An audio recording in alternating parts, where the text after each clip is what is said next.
Refleksi Sabtu Sunyi 2026, Sabtu 4 April. Dalam naungan kegelapan. Matius 27 ayat 62 sampai 66. Saudara, dalam merefleksikan atau merenungkan Sabtu Sunyi 2026 ini, kita perlu melihat kembali Kamis Putih dan Jumat Agung, khususnya dalam rangkaian kisah yang dituturkan dalam Injil Matius. Matius 26 ayat 17 sampai 56 merinci peristiwa Kamis Putih yang dimulai dengan seder atau perjamuan Paskah orang Yahudi untuk memperingati pembebasan orang Israel dari perbudakan di Mesir. Yesus makan perjamuan Paskah bersama murid-muridnya. Dalam perjamuan itu, Yesus menetapkan perjamuan Tuhan yang melambangkan pengorbanannya yang akan segera terjadi. Pengorbanan yang akan menegakkan perjanjian baru bagi banyak orang. Kemudian Yesus mengisyaratkan bahwa Yudas akan mengkhianatinya. Ia juga menyatakan bahwa iman para murid akan goncang dan Petrus akan menyangkalnya. Setelah itu, Yesus pergi ke Taman Getsemani untuk berdoa. Ia mengalami pergulatan batin yang sangat hebat sehubungan dengan jalan penderitaan dan kematian yang membentang di hadapannya. Tetapi ia menetapkan hatinya untuk melaksanakan kehendak Bapanya. Bukan kehendakku, melainkan jadilah kehendakmu. Ia berketetapan untuk menempuh jalan penderitaan dan kematian untuk menggenapi rencana Bapanya.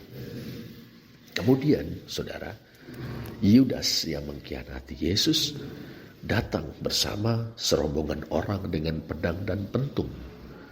Mereka suruhan para imam kepala dan tua-tua bangsa Yahudi. Mereka menangkap laki-laki bersandal dari Nazaret itu dan membawanya ke hadapan imam besar Hanas dan para imam kepala dan tua-tua bangsa Yahudi. Dengan penangkapan ini, Yesus mulai menempuh jalan sengsaranya.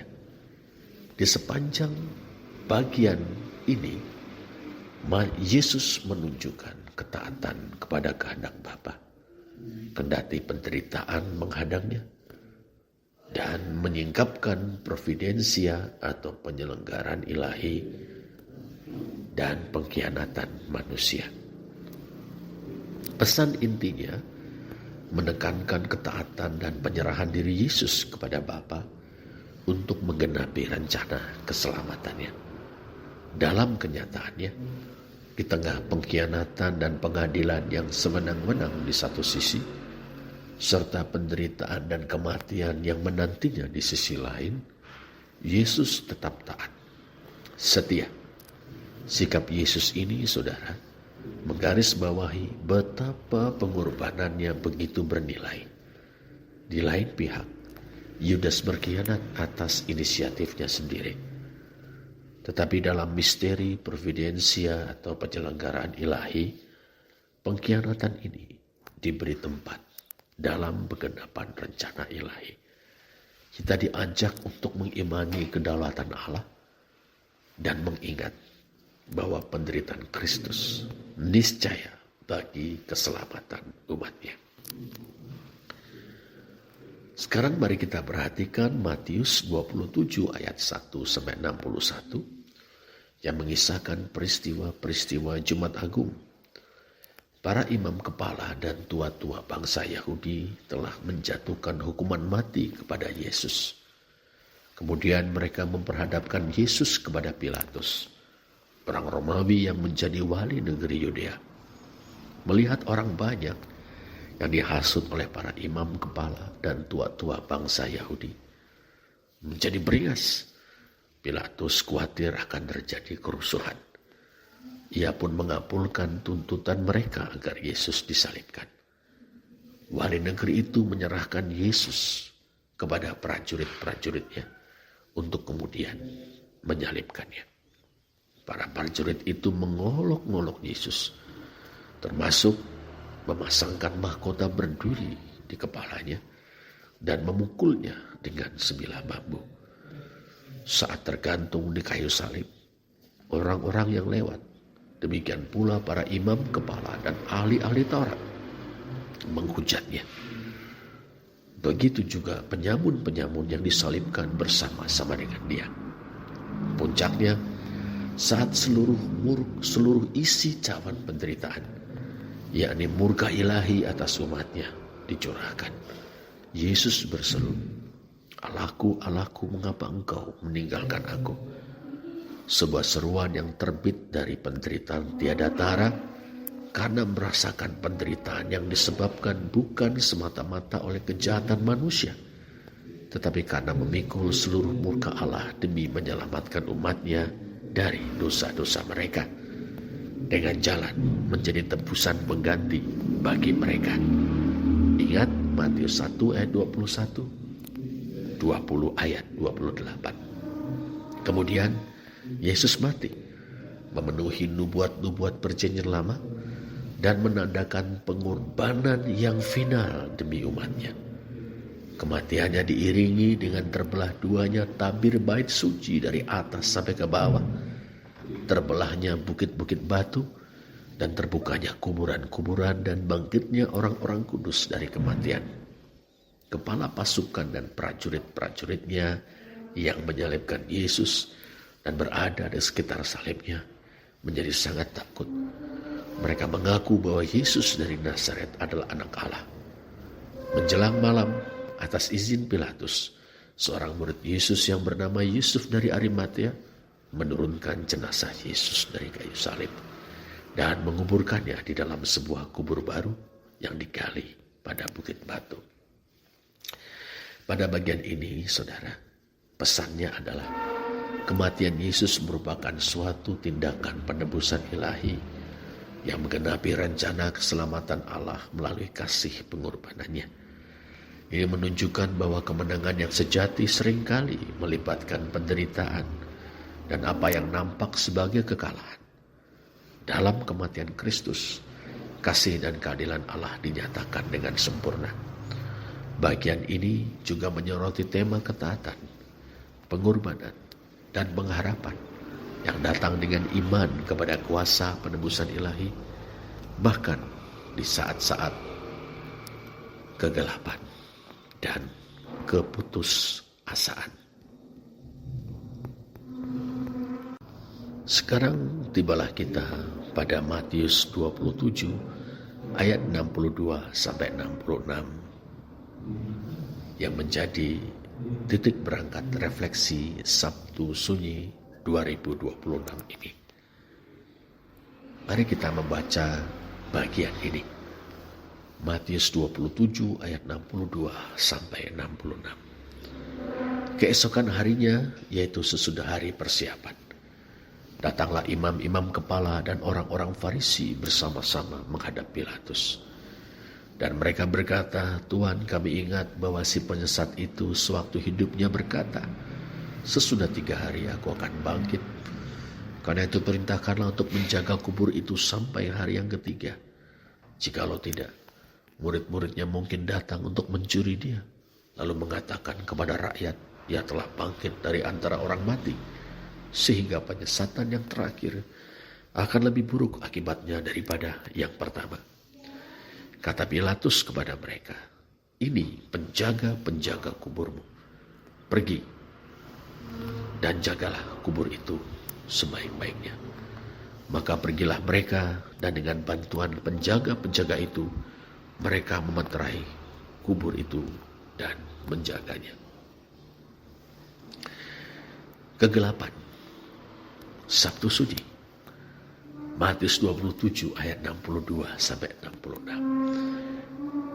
Tema dalam naungan kegelapan. Saudara, Sabtu Sunyi merupakan suatu jeda yang hikmat dalam kisah Paskah. Sabtu Sunyi menjembatani salib Jumat Agung, yakni penderitaan, kematian, dan penguburan Yesus, dan fajar kemenangan di Minggu Kebangkitan atau Paskah. Saat kita merenungkan Sabtu Sunyi, kita menjumpai suatu momen keheningan yang syarat dengan makna. Tema dalam naungan kegelapan menyoroti keadaan Kristus yang betul-betul direndahkan setelah ia menyerahkan nyawanya. Menengok kembali pengkhianatan yang dialaminya saat Kamis Putih dan penderitaan serta kematiannya dalam Jumat Agung. Kegelapan Sabtu Sunyi sebagaimana kita baca dalam Matius 27 ayat 62 sampai 66 mewartakan dua sisi kenyataan. Pertama, kenyataan bahwa Kristus betul-betul telah mati. Yesus sungguh-sungguh telah mati. Ia sendiri pernah mengatakan bahwa bahkan sampai tiga kali bahwa ia akan dibunuh oleh para penguasa Yahudi dan bangsa-bangsa lain. Ingat Matius 16 ayat 21, 17 ayat 22 dan 23, dan 20 ayat 18 dan 19. Apa yang pernah dikatakannya tentang dirinya sekarang telah menjadi kenyataan. Kegelapan kubur adalah saksi bisu dari kenyataan ini. Yang kedua adalah kenyataan tentang watak manusia berdosa. Sebagaimana terlihat pada para imam dan orang-orang Farisi, juga Pilatus. Para imam kepala dan orang-orang Farisi merasa cemas akan nubuat Yesus bahwa ia akan bangkit pada hari yang ketiga. Jangan-jangan para murid akan mencuri jenazah Yesus dan mengumumkan kepada rakyat bahwa ia telah bangkit. Sehingga penyesatan yang terakhir akan lebih buruk akibatnya daripada penyesatan yang pertama. Begitu dalih mereka. Seperti saat menyerahkan Yesus untuk disalibkan, Pilatus bersikap pragmatis untuk mengamankan posisinya. Ia mengabulkan permintaan para imam kepala dan orang-orang Farisi itu. Pilatus memerintahkan agar kubur Yesus disegel, dimeteraikan, serta menempatkan penjaga-penjaga di sekitar kubur itu. Pendeknya saudara, ada kegelapan kubur yang merujuk pada realitas kematian Yesus. Ada juga kegelapan hati manusia berdosa, sebagaimana terlihat dalam tindakan para imam kepala, orang-orang Farisi, dan Pilatus. Tetapi saudara, kegelapan ini bukan berarti ketiadaan kendali atau kontrol Allah yang berdaulat, yang mengizinkan terjadinya sesuatu yang tampak sebagai kekalahan, namun merupakan kemenangan yang hakiki dari Yesus Kristus, dari rencana Allah.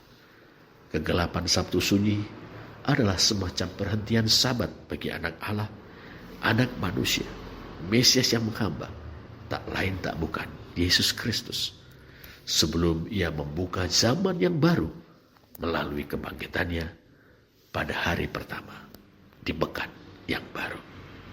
Mari kita berdoa.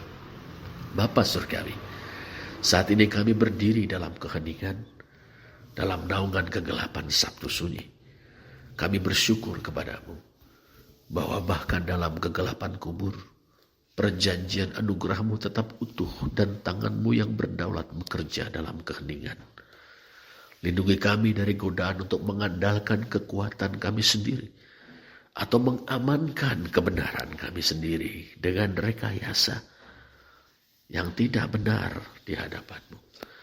Ajarlah kami untuk sepenuhnya menyandarkan diri kami pada karya Kristus yang telah tuntas di kayu salib. Kiranya kegelapan Sabtu Sunyi memperdalam rasa syukur kami akan terang yang tidak dapat dikalahkan oleh kegelapan dosa, kuasa-kuasa jahat dan maut. Jagalah pula agar kami tetap setia menantikan fajar kemuliaan Kristus, fajar Paskah, fajar kebangkitan. Demi Kristus kami berdoa. Amin.